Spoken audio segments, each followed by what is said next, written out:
A thought in my head that is burning my mind, a thought that continues, it goes undefined, a thought that is something or nothing at all. This thought I'm creating is simply a ball. Then it comes and it goes and it bothers me so.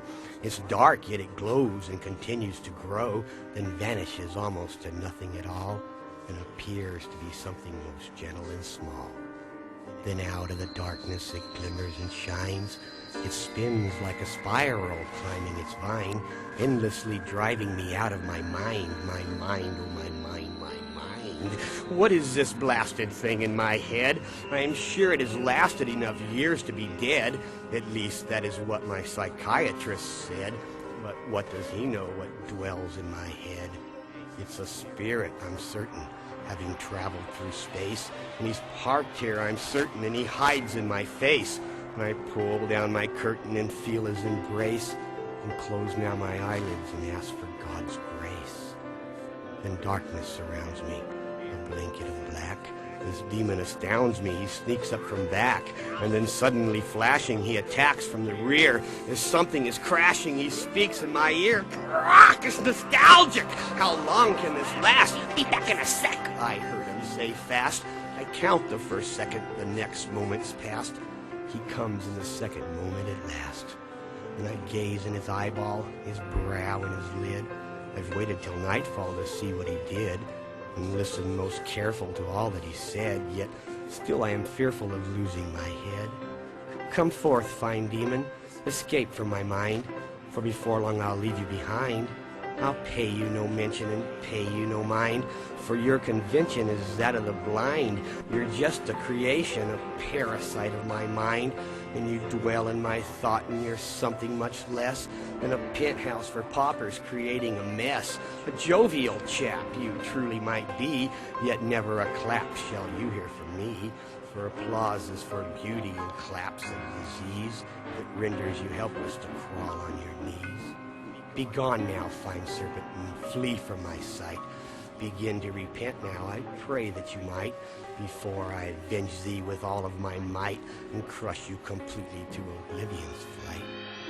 I see now a fog on thy spectacle once clear, as you croak like a frog when a fly is not near.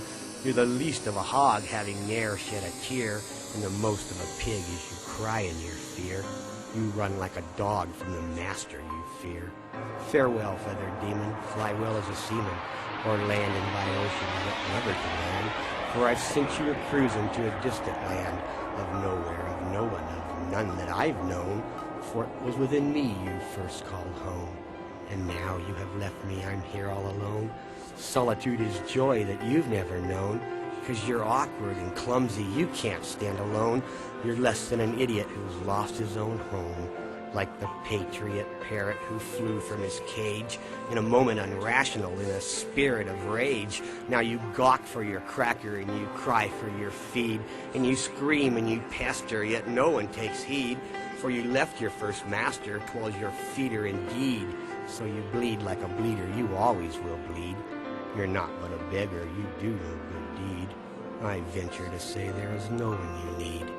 Now demon or parrot or whatever you are, I know you're a spirit, I know you've flown far. You're your own pilot, and that's all that you are. So vanish completely now, never appear. For I am now certain it's but I who can hear your squawking and gawking and crying with fear. For certain you know your destruction is near.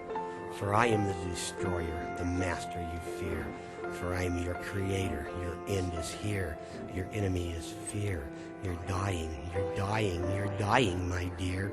Patriot pauper of a parrot, stand clear. You're nay but a spirit, you've never been here. Sitting silently, solo and lonely, singing softly, slowly and gently, knowing only the songbird is lonely. Truth is all and nothing is less. Love is more, nonetheless. It's truly a ball, as I recall, to not get an answer and still get a yes. Considering less could be quite a mess unless the answer is yes. And yes, of course, could be much worse, and worthless, of course, when said to mean less than yes. Such as a bush that's beat around, much as it's crushed into the ground, by the concrete feet so often found upon the streets where they are bound to the jungle gods of Jungle Town, the asphalt land and asphalt ground, where mountainous pillars created by man topple and crumble at his command, and crash and rumble as they land upon the hand of Jungle Man. I've seen this man, I've heard him scream, I've seen his hand in a gory dream of gaudy goblins and soddy streams of murky water, or so it seems. Yet who remembers all that's seen upon the screen of a dream, or in a dream serene, entrapped between the lapse of time and a time machine, and in the space of nothing more and nothing less than can be seen in this lapse of time in a time machine? People ask often if I'm joking, and where I've been and what I'm smoking, or is that your number on that token, or view a card with your number written? 049. Oh, that's fine. Sorry to bother, but the law is written.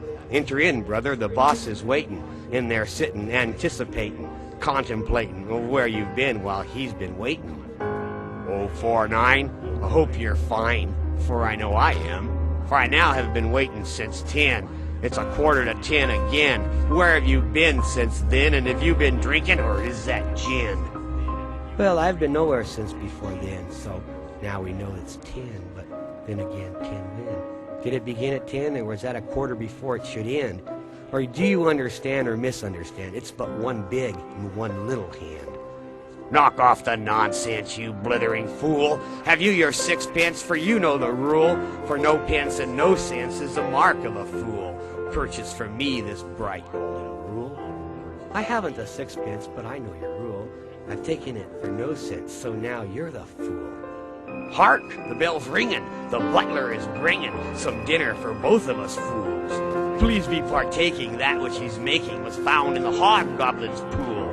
It's murky and irky. It tastes like beef jerky. I'm sure it was cooked in the pool. Ah, thank you so kindly, but no thank you kindly. I'd rather not eat if it's cool, for I must depart now and begin to start now.